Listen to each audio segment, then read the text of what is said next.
Private విద్యా సంస్థల ఆత్మీయ సమావేశం. నేటి పోటీ ప్రపంచంలో విద్యార్థులకు నాణ్యమైన విద్యను అందించడంలో ప్రైవేటు విద్యా సంస్థల పాత్ర ఎంతో కీలకమని ఆదిత్య విద్యా సంస్థల అధినేత నల్లిమిల్లి శేషారెడ్డి పేర్కొన్నారు. కాకినాడ నగరంలో స్థానిక గోదావరి కళాక్షేత్రంలో united private educational institutes federation ఆత్మీయ సమావేశం నిర్వహించారు. ఈ కార్యక్రమానికి ఫెడరేషన్ నాయకులు ప్రకాష్ అధ్యత వహించగా ముఖ్య అతిథిగా ఆదిత్య విద్యా సంస్థల అధినేత నల్లిమిల్లి శేషారెడ్డి, విశిష్ట అతిథిగా United private educational institute federation వ్యవస్థాపకులు మతుకుమిల్లి శ్రీ విజయులు పాల్గొని జ్యోతి ప్రజ్వలన చేసి సమావేశాన్ని ప్రారంభించారు. ఈ సందర్భంగా ఆదిత్య శేషారెడ్డి మాట్లాడుతూ సమాజంలో విద్య, వైద్యం ముఖ్య పాత్ర పోషిస్తుందని, అటువంటి విద్యను నాణ్యతగా అందిస్తున్న ప్రైవేటు విద్యా సంస్థల సమస్యలను పరిష్కరించాల్సిన బాధ్యత ప్రభుత్వంపై ఉందన్నారు. సమస్యల పరిష్కారం, మన హక్కులు సాధించుకోవాలంటే యూనియన్ ఆధ్వర్యంలో అందరూ ఐక్యతతో ముందుకు సాగాలని పిలుపునిచ్చారు. ఫెడరేషన్ వ్యవస్థాపకులు మతుకుమిల్లి శ్రీ విజయ్ మాట్లాడుతూ రాష్ట్ర ప్రభుత్వం పేద విద్యార్థులకు 25% ఫ్రీ సీట్లు వలన ప్రైవేటు విద్యా సంస్థలకు తీవ్ర ఇబ్బందులు ఎదుర్కొంటున్నామని తెలిపారు. రాష్ట్ర ప్రభుత్వం ఆయా విద్యా సంస్థలకు చెల్లించాల్సిన ఫీజు రియంబర్స్మెంట్ బకాయిలు చెల్లించకుండా పబ్బం గడుపుతున్నారని మండిపడ్డారు. రాష్ట్రంలో ప్రైవేటు విద్యా సంస్థల సమస్యలపై ఏ యూనియన్ కేసు వేసినా తమ వంతు సహకారం అందజేస్తామని పేర్కొన్నారు. ప్రైవేటు విద్యా సంస్థలపై జీవోలు జారీ చేసేటప్పుడు ఆయా యూనియన్ల సలహాలు తీసుకోకుండా వ్యవహరించడం శోచనీయమన్నారు.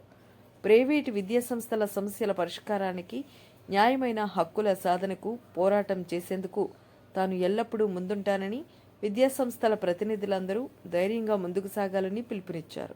ఈ కార్యక్రమంలో యూపీఈఐఎఫ్ చైర్మన్ డి శ్రీనివాసరావు, అధిక సంఖ్యలో తదితరులు పాల్గొన్నారు.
కరస్పాండెంట్స్ అందరూ కూడా ఒక ఐకమత్యంగా ఉండడం, ఐకమత్యంగా ఉండి అందరూ కలిసి ఒక ఫండ్ వేసుకోవడం, ఆ ఫండ్ వేసుకున్న తర్వాత మన మ్యాక్సిమం బడ్జెట్ స్కూల్సే ఉన్నాయి. అందరూ 200, 300, 400 స్కూల్స్, వీళ్ళకే సమస్యలు ఎక్కువ ఉంటాయి. అలాంటి కరస్పాండెంట్కి ఏదైనా ఆపద కానీ, హెల్త్ ఇష్యూస్ కానీ ఇలాంటివి వచ్చినప్పుడు యూపీఈఐఎఫ్ వెల్ఫేర్ అనేది ఒకటి పెట్టాలని అనుకున్నాం. కానీ విజయసాయి రాత్రి ఆల్రెడీ స్టార్ట్ అయినట్టే లెక్క. కరోనా టైంలో అపోలో స్కూల్ కరస్పాండెంట్ చూడండి ఆ అపోలో స్కూల్ కరెస్పాండెంట్ కరోనా టైంలో ఆయన చాలా సఫర్ అయ్యారు. ఆయన చాలా సఫర్ అయిపోయినప్పుడు ఆయనకి మన యూపీఎఫ్ తరఫున అది ఆయన మాటలోనే వెళ్తే బెస్ట్ అండి, నేను చెప్పడం కన్నా. సరే, కనకరాజు గారికి, ఈశ్వరరావు గారికి నా యొక్క పాదాభివందనలు. మరి ఇక్కడ వచ్చినటువంటి కరెస్పాండెంట్ సోదరులందరికీ, సోదరిమణులందరూ కూడా ప్రతి ఒక్కరికి పేరు పేరున నమస్కారాలు.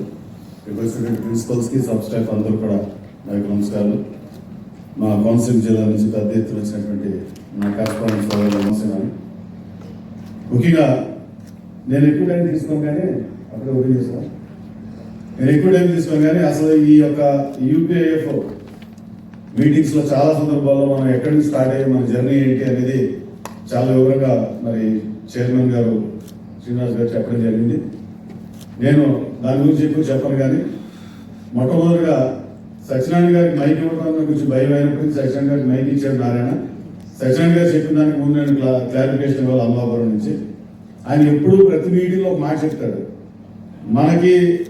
మన మీటింగ్కి వచ్చిన వాళ్ళకి, మనతో పాటు ఉన్న వాళ్ళకే మీరు తెచ్చిన ఆర్డర్లు కానీ మీరు తెచ్చినటువంటి ఏదైనా సక్సెస్ వాళ్ళ వరకే వర్తించాలి, మీతో వర్తించకూడదని చెప్తాడు ఆయన. కానీ నాకేంటంటే, నాకు మా నాన్నగారి దగ్గర నుంచి వచ్చిందంటే నాకు వీక్నెస్ ఏంటంటే కరస్పాండెంట్స్ అని అనుకుంటాను నేను. మళ్ళీ అక్కడ మీటింగ్ వచ్చాడా, ఏ సంఘం అన్నప్పుడు నాకు కనపట్ల వేరులో ఉన్నాను. ఇంకా నాకు అంటే ఆ డిఫరెన్సియేషన్ రావట్లేదు. నేను అందుకే వీడియోలో కూడా ఒక మాట చెప్పాను, మీరు ఏ అసోసియేషన్ అనేది మన రాజకీయ పార్టీలు అనుకోవట్లేదు. కొంతమంది ఇంకా ఏంటంటే ఈ ప్రైవేట్ స్కూల్స్ అసోసియేషన్స్ అంటే ఒకటి ఒక రాజకీయ పార్టీ అనుకుంటున్నాడు. అందులో ఇచ్చే ప్రెసిడెంట్, సెక్రటరీ, పిహెచ్డి పదవులు అంటే అది డిప్యూటీ మినిస్టర్ లేకపోతే ఈ పొలిటికల్ పార్టీస్ ఎలాగైతే మంత్రులు శాఖలు ఉన్నాయో అలాగే ఇవి మంత్రులు అనుకున్నారు. కొంతమంది అసోసియేషన్ విసిటింగ్ కార్డు చూపించి డిఓసీ అలా ఇస్తున్నారు కార్డులు, కూర్చోవడం కూడా కూర్చోవాలి. కానీ నేనేమంటానంటే అసలు అసోసియేషన్స్ కాదు, పక్కన పెడితే నేను ఫస్ట్ నుంచి మీ అందరికీ ఉండే చెప్తాను, every correspondent is a leader, you are the boss of your campus. మీకు ఒక అసోసియేషన్ అవసరం లేదు, మీకు ఒక నాయకుడు అవసరం లేదు. ఎప్పుడైతే మీరు చట్టాలపై పూర్తి అవగాహన ఉందో మీరు ఒక సిఆర్పీకి భయపడాల్సిన పని లేదు, ఒక ఎంఈఓకి భయపడాల్సిన పని లేదు, ఒక డిఈఓకి భయపడాల్సిన పని లేదు, ఎవ్వరికి భయపడాల్సిన పని లేదు. నేను ఎందుకు చెప్తున్నానంటే ఇప్పుడున్న పరిస్థితుల్లో సత్యనారాయణ గారు నేను మరీ క్లారిఫికేషన్ ఇస్తాను. ఎందుకంటే నన్ను మీరు ఒక మాట అన్నారు, రాలీస్ గారు నా మీద ఇప్పటికీ చాలా ఇది చేస్తున్నారు. నాకు సోదరుడు గుణశేఖర్ చెప్పాడు తిరుపతిలో అవమానం జరిగి అనుకోవచ్చు. ఇవన్నీ నేను మర్చిపోయి జరగలేదు, నాకు అసలు గుర్తుపడలేదు. ఎందుకంటే దాని గురించి ఆలోచించే టైంలో నాకు లేదు. ఎందుకంటే ఒక మీటింగ్కి వెళ్ళాను నేను, ఇలాగే ఒక మీటింగ్ జరుగుతుంది, నేను ఆ మూల ఎక్కడ కూర్చున్నాను. వాళ్ళు చూసారు, కావాలని నన్ను పిలవలేదు పైకి, నాకు మాట్లాడడానికి ఛాన్స్ ఇవ్వలేదు. నన్ను పిలిచింది వాళ్ళే, వెనకాల కూర్చోబెట్టారు, నాకు మాట్లాడడానికి టైం ఇవ్వలేదు. అలాంటి సందర్భాలు చాలా జరిగింది, ఒకటి కాదు. అవన్నీ ఏంటంటే నాకు చాలా హ్యాపీనెస్ ఇచ్చింది. నాకు నిజంగా చెప్తాను, ఐ ఫీల్ వెరీ హ్యాపీ. నేను ఎందుకు సాటిస్ఫైడ్ అంటే అలాంటి వేదిక మీద నేను వెళ్ళి వాళ్ళతో పాటు నేను కూడా పొల్యూట్ అవ్వకుండా బయటకు వచ్చి నేను మీకు మళ్ళీ సేవ చేసుకునే అవకాశం నాకు కల్పించారని అనుకున్నాను తప్ప నేను అక్కడ నన్ను పిలవలేదు పైకి నేను ఎప్పుడు అనుకోలేదు. అలా చాలా సందర్భాలు జరిగి నాతో పాటు చాలా మంది ప్రయాణం చేసి నాతో పాటు కూడా ఉండి కొన్నాళ్ళు మళ్ళీ నాతో పాటు వదిలేసి వెళ్ళిపోయిన వాళ్ళు చాలా మంది ఉన్నారు, మీ అందరికీ తెలుసు. అంటే కొంతమంది నేను వదిలేసుకున్నాను నేను దూరంగా పెట్టుకున్నాను. ఎందుకంటే వాళ్ళకి రాజకీయ పరమైనటువంటి ఇంట్రెస్ట్ ఉన్నప్పుడు ఖచ్చితంగా నేను దూరం పెట్టాల్సిన అవసరం ఉంది. ఇందాక పెద్దలు చెప్పినట్టు 2019 నుంచి మనం ఒకసారి చూసుకుంటే ఆ గవర్నమెంట్ లో రోజుకు ఒక జీవో వస్తూ ఉండేది. సబ్సిక్వెంట్ గా గవర్నమెంట్ మారాలి అని అందరూ కూడా దృఢమైనటువంటి సంకల్పంతో మనం పనిచేసుకున్నాం. ఇప్పుడు ఉన్నటువంటి కోట్ల ప్రభుత్వం రావడానికి మనం అందరం కూడా చాలా పెద్ద ఎత్తున అందరం కూడా పనిచేసాం. రీసెంట్ గా టీచర్స్ ఎమ్మెల్సీ కానీ గ్రాడ్యుయేట్ ఎమ్మెల్సీలో కూడా మన ప్రైవేట్ కరెస్పాండెంట్స్ చాలా ఎక్కువ పెద్ద ఎత్తున మనం అందరం కూడా దాని మీద వర్క్ చేయడం జరిగింది. మరి కాకినాడలో మన ప్రైవేట్ స్కూల్స్ తరఫున మరి రాజశేఖర్ గారు ఎమ్మెల్సీగా నిలబడినప్పుడు మనం మొట్టమొదటిగా మనం గెలిపివ్వడం జరిగింది. మరి కాశ్మీర్ దగ్గర కూడా వివేకానంద స్కూల్ మన శంకర్ కూడా ఒక భారీ స్థాయిలో మీటింగ్ పెట్టి అక్కడ కూడా అందరూ ప్రమోట్ చేసుకున్నాం. ఎవరి స్థాయిలో ప్రమోట్ చేశాం. కాబట్టి కానీ ఇప్పుడున్న పరిస్థితి ఎలా అయిపోయిందంటే ఎమ్మెల్యేలు, ఎంపీలు, మినిస్టర్లు వీళ్ళెవరు కూడా మనకి సాయం చేసే పరిస్థితి లేదు. ఇప్పుడు సచిన్ గారు చెప్పారు పవన్ కళ్యాణ్ దగ్గరికి వెళ్ళాలి, ఖచ్చితంగా పవన్ కళ్యాణ్ దగ్గరికి వెళ్దాం. ఇక్కడ ఉన్నటువంటి రాజ్యసభ సభ్యులు ఎవరైతే ఇప్పుడు కాకినాడలో ఉన్నారో ముఖ్యంగా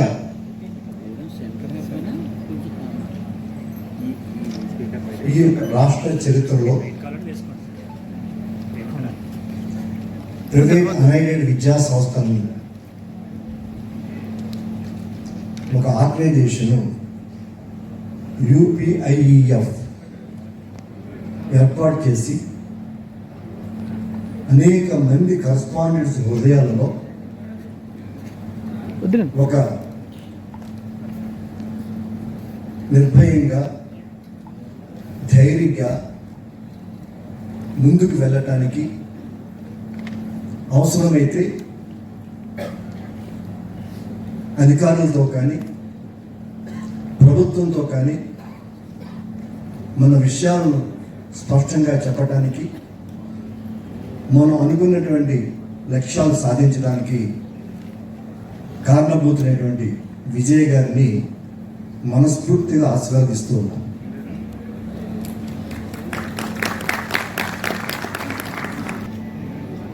మీ అందరికీ తెలుసు విజయ్ చేస్తున్న సేవా కార్యక్రమాలు. ఒక అడ్వకేట్గా తను చేస్తున్న పోరాటాలు,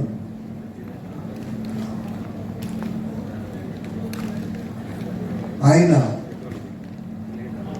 ఒక మనరాయ కరస్పాండెంట్ కుటుంబం నుంచి వచ్చిన వ్యక్తి. వాళ్ళ ఫాదర్ ఆదినారాయణ గారు అప్పట్లో మొత్తం స్టేట్ మొత్తానికి ప్రైవేట్ ఎయిడెడ్ కళాశాలలో స్కూల్స్ యొక్క అధ్యక్షుడిగా ఉండేవారు.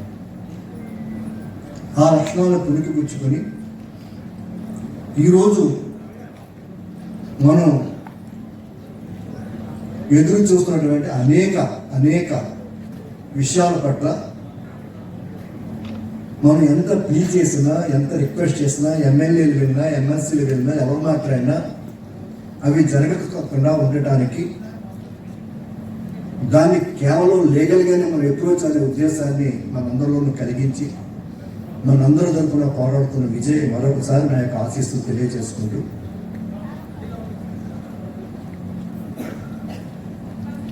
మన విషయాన్ని మనం గుర్తుపెట్టుకోవాలి. మనం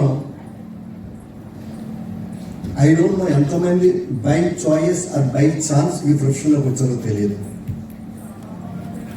కావాలని కోరికను వచ్చామా, లేదు ఏ ఉద్యోగం లేదు, గవర్నమెంట్ ఉద్యోగం లేదని చెప్పేసి వచ్చామో తెలియదు. కానీ ఏది ఏమైనప్పటికీ కూడా మనం ఎన్నుకున్నటువంటి ఈ ప్రొఫెషన్ చాలా చాలా ఉదాత్తమైనది.